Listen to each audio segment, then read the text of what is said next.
En este video se verán las características principales de los estudios analíticos. Existen algunos criterios para clasificar a los diseños de investigación.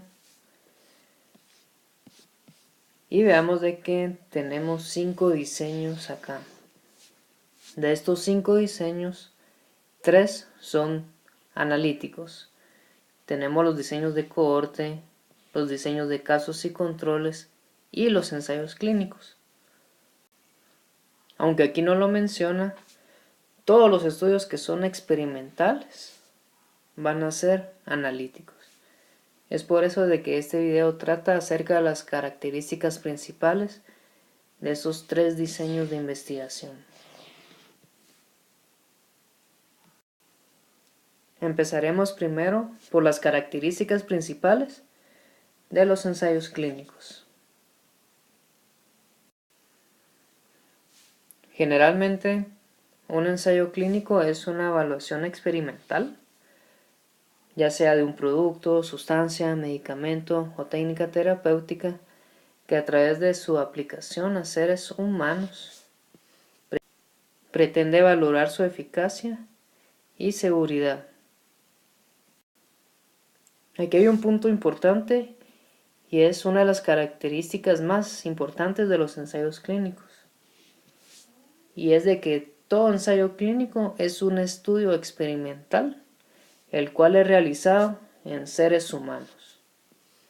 Si no es realizado en seres humanos, no se puede llamar ensayo clínico. Podría ser un estudio experimental, eso sí, pero no podría ser llamado ensayo clínico.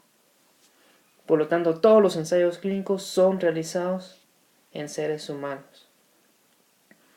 Veamos de que en la práctica médica actual, un ensayo clínico es un estudio aleatorio controlado de un tratamiento en comparación con la norma aceptada. Esto es bastante importante. En ciertos estudios no se puede utilizar placebo, sino que se va a utilizar la norma aceptada, el mejor medicamento que esté actualmente en el mercado, y sobre ese medicamento es que se va a comparar, no sobre un placebo. Va a depender siempre del tipo de estudio que se esté realizando. Veamos por la cual la finalidad es juzgar la utilidad de ese tipo de tratamiento. Otra de las características de los ensayos clínicos es de que los pacientes son asignados a uno de 2 o más grupos en los que se ofrecen diferentes intervenciones terapéuticas. Además, el azar dictamina a qué grupo será asignado al paciente. Y en cada uno de los grupos se va a monitorizar la ocurrencia del evento que la terapia busca prevenir. Aquí tenemos el diseño clásico de un ensayo clínico. Veamos de que tenemos una población a estudiar.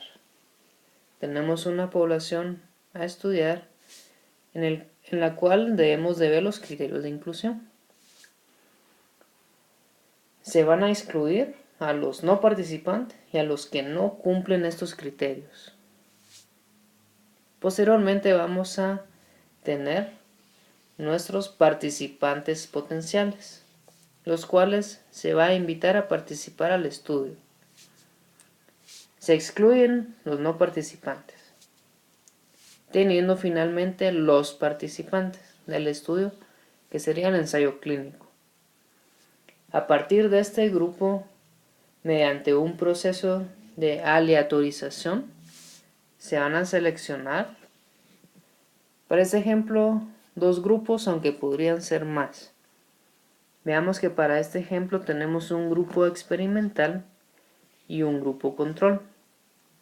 El grupo experimental es el que va a recibir el nuevo medicamento y el grupo control es el que debería recibir ya sea placebo o compararlo con la norma aceptada. Y veamos en que en cada uno de estos 2 grupos se va a ver si se curaron o no se curaron. Esto tomando en cuenta la línea del tiempo, que es hacia futuro. Por lo tanto, partimos de la causa hacia el efecto. Recordemos que los ensayos clínicos son los que presentan mayor evidencia científica en comparación de los otros diseños. Y es porque tenemos mejor control al estar realizando todo este diseño, todo este esquema. Podemos controlar mejor alguna o algunas de las variables y además partimos de la causa hacia el efecto.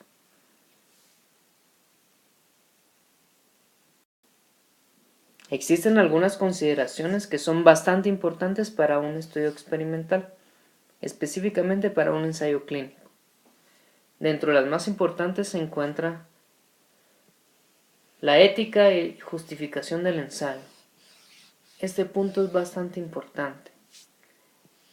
La ética, ya que se está trabajando con seres humanos.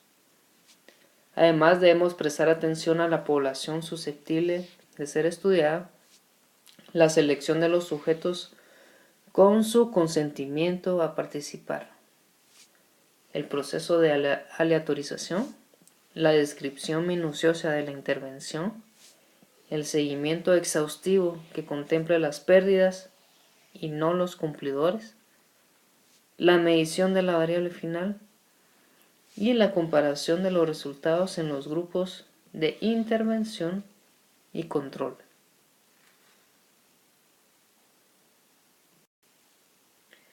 Otro punto importante son los enmascaramientos en los estudios clínicos, los ensayos clínicos. Veamos de que podemos tener un estudio que sea ciego simple, doble ciego y triple ciego. ¿Cuándo podemos decir que un estudio es ciego simple, doble ciego, triple ciego?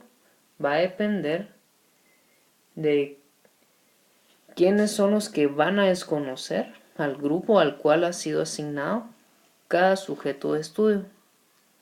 Cuando solo el paciente desconoce a cuál grupo ha sido asignado, a esto se le conoce como ciego simple. Cuando el sujeto y el observador desconocen al cual grupo se ha sido asignado, se le conoce como doble ciego. Y cuando ni el sujeto, ni el observador, ni el analista de datos conocen el grupo al cual han sido asignados, a ese estudio se le conoce como triple ciego.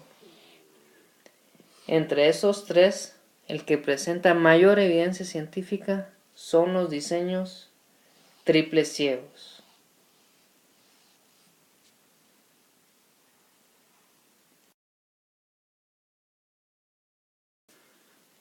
A continuación, veamos cuáles son las características principales de los diseños de casos y controles.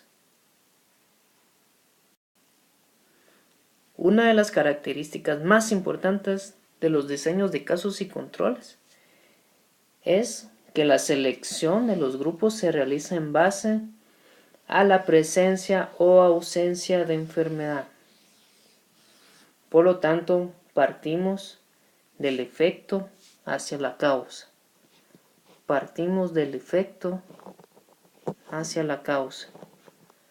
Es retrospectivo, recordemos. Efecto va a ser la presencia o ausencia de enfermedad. Y vamos hacia atrás en el tiempo a buscar cuáles son los factores de riesgo. Esto es bastante importante en los diseños de casos y controles. Partimos del efecto, que es la presencia o ausencia de enfermedad o el evento que se está estudiando, y vamos hacia atrás a buscar cuáles podrían ser esas causas, esos factores de riesgo. Veamos qué se pretende determinar, cuál o cuáles son los factores de riesgo asociados al efecto.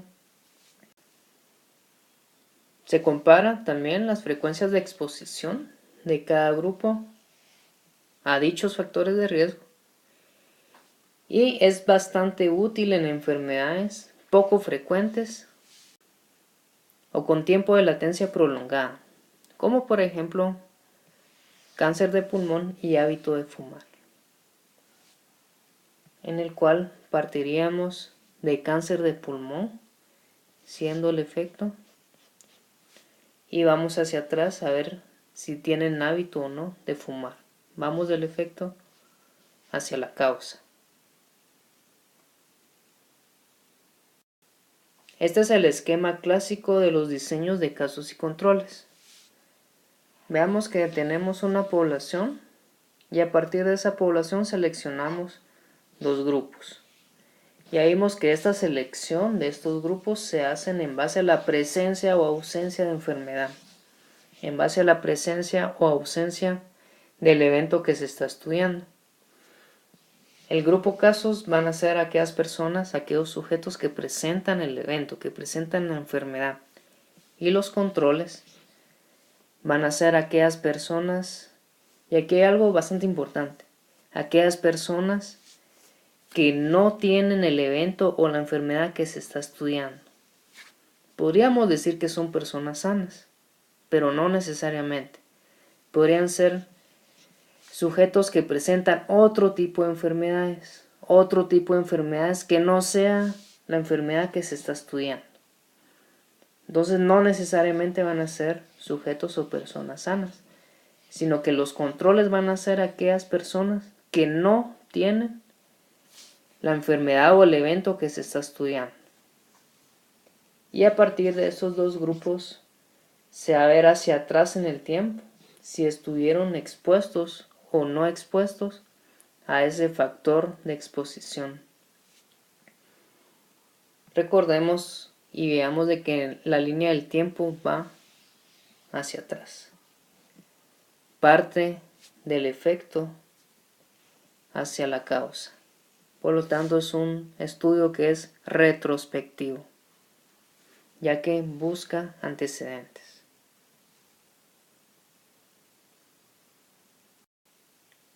Veamos a continuación cuáles son las características principales de los diseños de cohorte. Una de las características más importantes de los estudios de cohorte es que la selección de los grupos se realiza en base a la presencia o ausencia del factor de exposición. Por lo tanto, todos los pacientes están sanos al inicio del estudio. A diferencia de los diseños de casos y controles, el cual era presencia o ausencia de la enfermedad o el evento que se está estudiando, aquí tenemos presencia o ausencia del factor de exposición. Esto significa que partimos de la causa hacia el efecto. Ahora sí, tenemos la secuencia temporal adecuada, que es la correcta. Partimos de la causa hacia el efecto. Y si partimos de la causa, recordemos que causa va a ser factor de exposición. Es por eso que la selección de los grupos se hace en base a la presencia o ausencia del factor de exposición y vamos a buscar el efecto, el desenlace. Al finalizar el tiempo del estudio se compara la incidencia de enfermedades en ambos grupos. Incidencia, recordemos, se puede medir solamente en estudios prospectivos como el diseño de cohorte y los ensayos clínicos. Además, se utilizan para estudiar exposiciones en que se presentan con alta frecuencia en la población general. Y otra característica es que son difíciles de realizar por la duración y pérdida de sujetos que se podría tener a lo largo del estudio y son poco eficientes para enfermedades que son raras. Para enfermedades raras podríamos utilizar otro diseño, pero no es recomendado realizar un diseño de cohorte cuando tenemos enfermedades raras. Veamos el esquema clásico de un diseño de cohorte. Tenemos la población Y a partir de esa población vamos a seleccionar 2 grupos.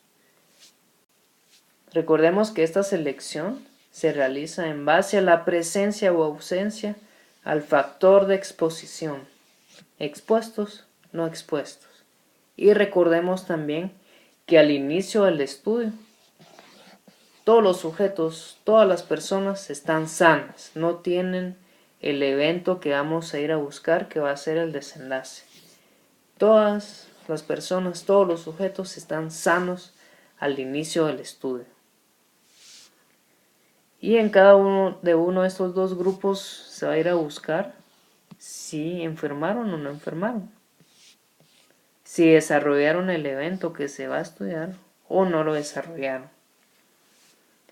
La línea del tiempo es hacia el futuro. Por lo tanto, partimos de la causa hacia el efecto. Tiene la secuencia temporal de causalidad adecuada y correcta.